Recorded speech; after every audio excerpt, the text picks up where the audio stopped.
Don't get me wrong, all birthdays are special, but there's something about turning 5 that's a little bit extra special. So that means that Noah James' birthday breakfast had to be extra special too. So I told Mr. K that I wanted to get laid before we went up to breakfast. Get your mind out of the gutter, child. This is a family channel. Don't worry, Mr. K was a little confused too. Anyway, child, after we all got laid, we headed to enjoy breakfast. One thing about being at Disney World, you're bound to hear crying children, but it seems to be even more so at breakfast time. And child, when I tell you I've never heard so many crying children in my life, what made matters worse is that they were my children. Noah, James, and Charity sat over those Mickey waffles and cried their little hearts out. Oh, but not Jacob. He was bouncing off the walls. And then I made the mistake of thinking that Noah James would calm down when the characters started to visit us. Nope.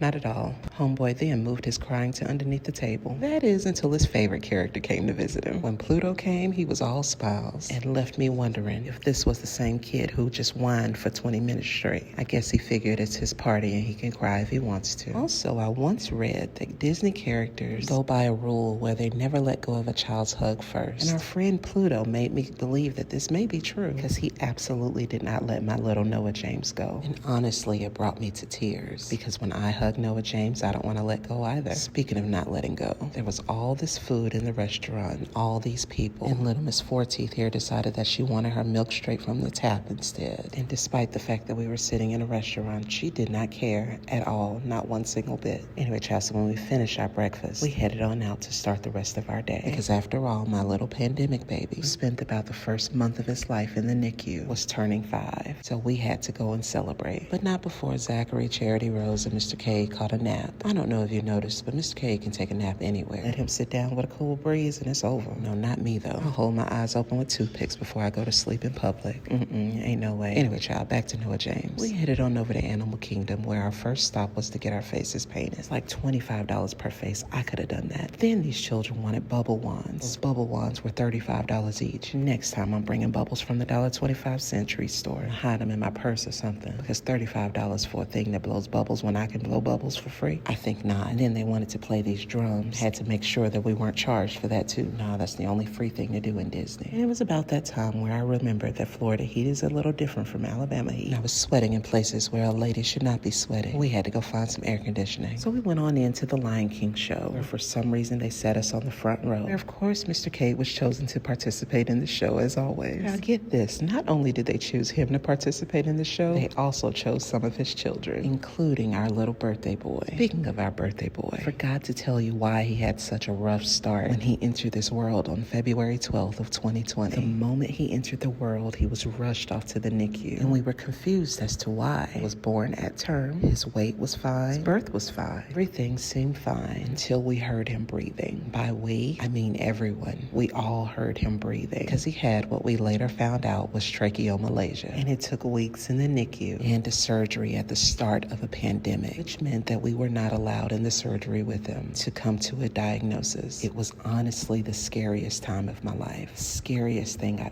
ever had to do. Scariest thing our family has ever had to do is they couldn't go see him because, as I mentioned, there was a little pandemic starting. The hospitals were trying to navigate through that while we were trying to navigate the doctors telling us that our baby may never talk because they didn't know what was going on with him. But 5 years later, here he is, and he never stops talking. He is the most hilarious little kid, and he's pretty much outgrown his tracheomalacia. So we got college dude and college girl on FaceTime, and as a family, we celebrated because that fear that we all had 5 years ago, fear of when or if we'd get to bring our baby home, has turned into joy. Happy birthday, Noah James. Thanks for watching. See you next time. Bye.